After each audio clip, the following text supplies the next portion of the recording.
हर साल कुल मिलाकर 24 एकादशी व्रत पड़ते हैं, जिनमें से निर्जला एकादशी इन सभी 24 एकादशी में सबसे महत्वपूर्ण होती है।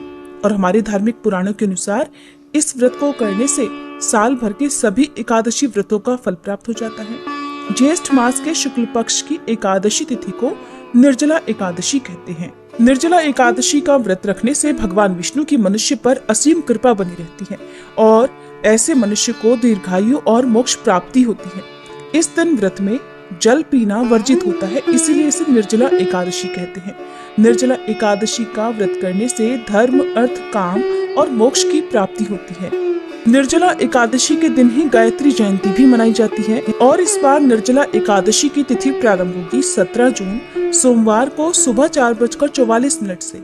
इसके साथ ही तिथि समाप्त होगी 18 जून मंगलवार की सुबह 6:25 पर। और एकादशी व्रत के नियमों के अनुसार इस बार 18 जून मंगलवार को निर्जला एकादशी का व्रत रखा जाएगा। इस दिन सर्वार्थ सिद्धि योग का निर्माण भी हो रहा है। सर्वार्थ सिद्धि योग का समय इस दिन सुबह 5:24 से 6 बजे तक रहेगा।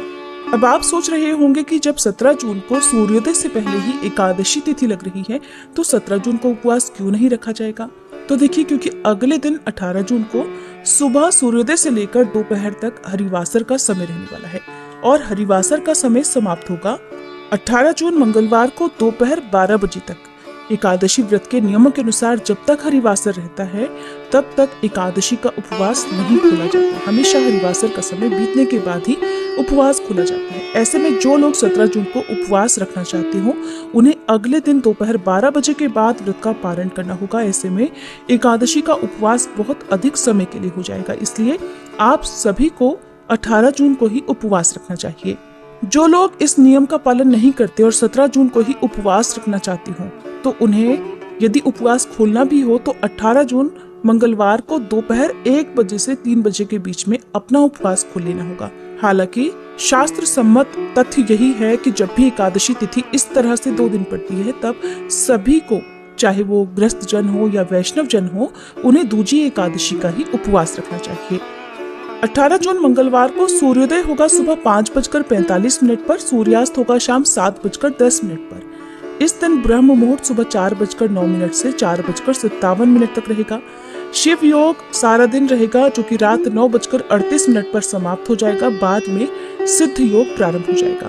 अभिजीत मुहूर्त दोपहर 12:01 से 12:54 तक रहेगा और राहु काल दोपहर 3 से 4:30 बजे तक रहेगा। 19 जून बुधवार को सूर्योदय होगा सुबह 5:45 पर, सूर्यास्त होगा शाम 7:10 पर। ब्रह्म मुहूर्त सुबह 4:09 से 4:57 तक रहेगा। सिद्ध योग सारा दिन रहेगा जो कि रात 9:11 पर समाप्त होगा और इसके बाद में साध्य योग प्रारंभ हो जाएगा। ये सभी योग बहुत ही शुभ हैं। इन शुभ योगों में की गई पूजा या रखा गया उपवास अवश्य फलित होता है। विशाखा नक्षत्र शाम 5:23 तक रहेगा। बाद में अनुराधा नक्षत्र प्रारंभ हो जाएगा और इस दिन राहु काल दोपहर 12 बजे से 1:30 बजे तक रहेगा।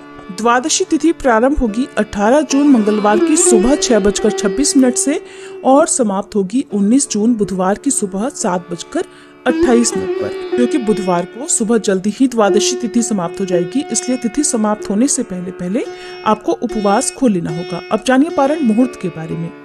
19 जून बुधवार को एकादशी व्रत का पारणा किया जाएगा सुबह 5:45 से 7:28 के बीच में।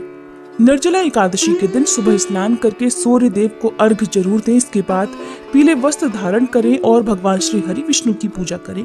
व्रत रखना चाहते हो तो व्रत का संकल्प लें। यदि आप निर्जल व्रत रखना चाहते हो तो निर्जल व्रत का, और यदि आप फलाहार ग्रहण करके व्रत रखना चाहते हो तो फलाहार का भी आप संकल्प ले सकते हैं। भगवान विष्णु को पीले पुष्प, तुलसी दल, पंचामृत अर्पित करें। साथ ही भगवान विष्णु और माता लक्ष्मी जी के मंत्रों का जाप करें। व्रत का संकल्प लेने के बाद आपको अगले दिन सूर्योदय होने तक जल की एक बूंद भी ग्रहण नहीं करनी है। एकादशी व्रत के दिन संकल्प लेते समय जो आचमन किया जाता है, जल की बस उतनी ही बूंदें आप ग्रहण कर सकते हैं। इसके अलावा यदि बहुत ज्यादा प्यास दिन में लगती है तो आप 1 या 2 बार पानी से कुल्ला भी कर सकते हैं। ध्यान रखें पानी मुंह के अंदर ना जाए। एकादशी के दिन दान का विशेष महत्व होता है। आप जरूरतमंद लोगों को दान करें ताकि आपको मनोवांछित फल की प्राप्ति हो सके और ऐसा करने से सभी पापों का भी नाश होता है। अगर आज के दिन दक्षिणावर्ती शंख में जल भरकर भगवान विष्णु का अभिषेक किया जाए तो उससे सभी मनोकामनाएं पूर्ण हो जाती हैं।